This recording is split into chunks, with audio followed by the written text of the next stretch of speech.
Hi guys, it's Ty and welcome back to my channel. So today I wanted to go ahead and talk about the 3 books that I have recently read, and all 3 of these books would be considered horror thriller. So let's get started. The first book that I want to talk about is called Blanky by Kellen Patrick Burke, and this is the story of a married couple, Steve and Lexi, who are dealing with the tragic death of their 9-month-old daughter, Robin. And because of the death and how they're both choosing to deal with it, it caused the couple to separate, and Steve is living alone in the house that they once shared as a family, and Lexi decided that she was going to move home with her parents. One night while Steve was home alone, he hears a noise in his daughter's bedroom. He decides to go and investigate and sees the baby blanket that they buried with their daughter now lying in the middle of his daughter's floor. And the book takes off from there. I don't want to give too much away because the book is only about 70 pages or so, and I don't want to spoil anything for you guys, but I, for the most part, enjoyed this. There were a lot of creepy moments in this book. I'll just go ahead and say it. I didn't like the ending of this. It was really vague. It was open-ended. The way that it ended and the direction that the story took, I feel like it took away from all the creepiness that was in this book. I did like, though, the discussion of grief and how we're primarily following Steve, and so we're getting to see Steve and how he's internalizing the death of his daughter, and we're getting little snippets of how Lexi is dealing with the death of their daughter. I did like that conversation, and I did like the creepy moments that were in here. I just didn't like the way that the story went towards the end.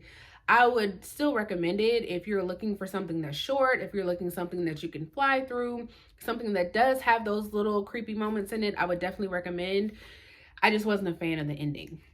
Now, I do want to go into a little story time about this and what happened while I was reading it. So I was in my bed. It was night. I was reading this right before I was going to sleep. And I live alone, and while I was reading this, I actually heard some noise in my kitchen, and I kid you not, it sounded like somebody was opening and closing the cabinets in there. And the way that my bedroom sits, anything that goes on in that kitchen, you can hear it very clearly in my bedroom. And I heard it very clearly. Something was happening in that kitchen. So I decided that I was going to FaceTime my mom so that when I went to go investigate, I could have somebody to talk to. So I go in there, go in the kitchen. Nobody's in there. Nothing's happening. So as I'm coming back to my room and I'm shutting off all the lights, my mom very seriously says, "Oh my God, it's right behind you." And y'all, I thought I was dead. I thought whatever was in that kitchen was now about to get me. I had so many emotions going on in my body. I didn't know what to do besides cry. So I'm crying. I'm jumping up and down. I'm like, oh my God, where is it? Meanwhile, my mom is on the phone and she's crying for a whole different reason because she's laughing so hard. I could not believe that she did that to me. And it was terrible. So say all that to say this. The next time I'm scared, I'm not calling that woman. Not at all. But check this out if you're interested. The next book that I want to talk about is Night of the Mannequins by Stephen Graham Jones. And this is the story of a group of friends who, when they were younger, they found this mannequin out in the mud in the woods, and they decided to clean it off and kind of play around with it. They used it for pranks in their town. They kind of shared it back and forth between everybody's houses, and as they got older, they kind of, threw it in someone's garage and forgot about it. One of the people in the friend group, Shayna, works at this movie theater, and the friends decided it would be a good idea to dress this mannequin up like a human and take it in the theater, cause a scene, which would cause the security guards to come in and check it out, and give everybody a scare by them realizing that it's just a mannequin. Instead of that happening the way that they wanted to, while they're in the middle of trying to get this prank set up, one of the people, Sawyer, one of the main characters, he sees the mannequin actually get up out of the seat and walk out of the theater. Again, that's all that I'm going to say about this one because it's also short. I think this one is about 130 pages long. But I don't want to give away, I don't want to spoil anything for you guys. But I really like this, and I'm going to sound like a hypocrite because for the same reasons that I didn't like the other book, I liked about this one. So this one went in a direction that I was not expecting. To be honest with you, based off of the synopsis on the back, I thought, this was going to be a story of a mannequin chasing these people around the movie theater for the entirety of this book. That is not what this is about. um, this is something. It was one of those books that I read, and after I got done reading it, I was like, what the heck did I just read? The ending was vague, just like the other one, but I liked it more in this one. Like I said, it went in a direction that I was not expecting it to go. I wouldn't say that this one was so much horror. There were a few little creepy moments, but definitely nothing that was scary. This is just one of those books that I would say you just have to read it for yourself.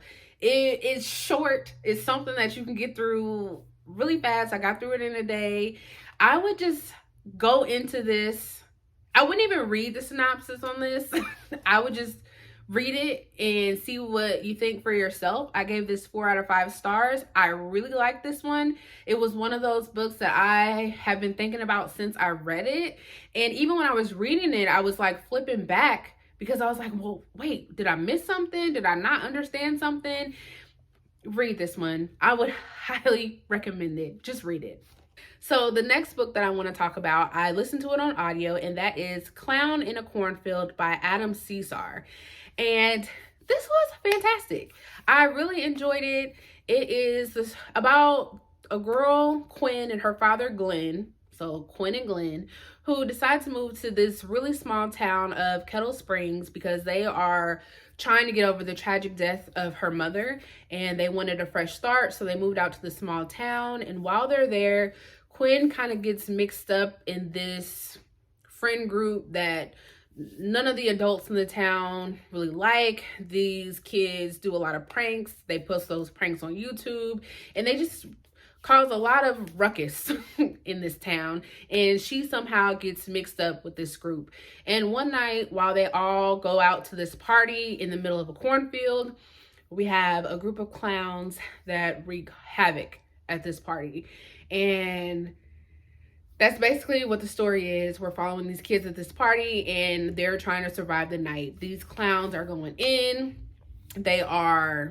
This book is really gory. If gore is not your thing, if you don't like reading about people getting stabbed or heads getting chopped off or half of ears getting blown off, if that's not your thing, you're probably not going to like this story. If you do like it, I would highly recommend it. It kind of reads like a horror movie. Once the action gets started, it doesn't stop. It's kind of slow in the beginning, and not slow to the point where it's boring. It's just slow because we're getting a lot of background about the friend group and what brought them together, and in some cases what tore some of them apart.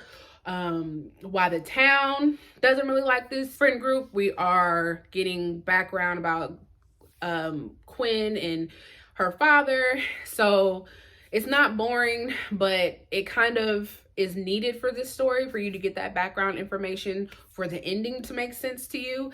But I liked it. I really enjoyed it. I gave it 4 out of 5 stars.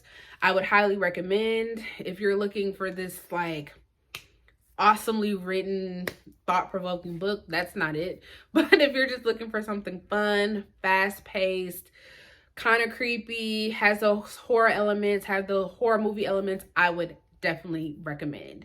So that's all that I have for you guys. Please remember to like, share, and subscribe, and I'll see you guys next time. Bye.